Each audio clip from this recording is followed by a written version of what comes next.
Syederalun personel Polres Biren membersihkan fasilitas umum yang terdampak banjir hidrometeorologi di Kampung Kulu, Kecamatan Kutablang. Aksi bersih-bersih pada Jumat 23 Januari 2026 itu memfokuskan pada halaman menasah, kantor kecik, dan gedung posyandu.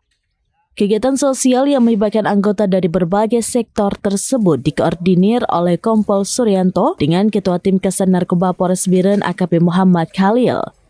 Dengan peralatan sederhana, mereka bahu-membahu membersihkan endapan lumpur untuk memulihkan kebersihan dan kenyamanan fasilitas pelayanan masyarakat.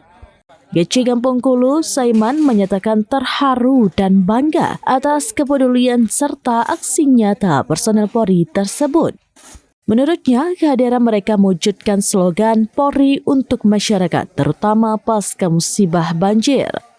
Kampung Kulu yang berdekatan dengan Kurung Pesangan dan Jembatan Tingkem Kutablang merupakan salah satu wilayah yang parah terdampak. Erosi yang terus terjadi membuat jarak antara permukiman warga dengan aliran sungai kini hanya sekitar 5 meter.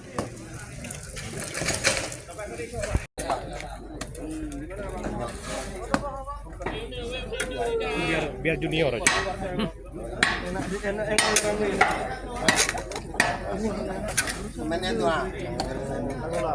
Oh, merci ya. Ki.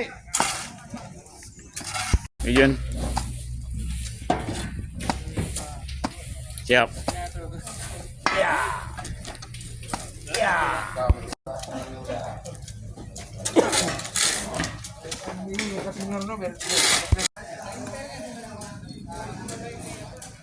Dari Biren, Yusmadin Idris, Rambinews.com. Download Tribun X sekarang, menghadirkan lokal menjadi Indonesia.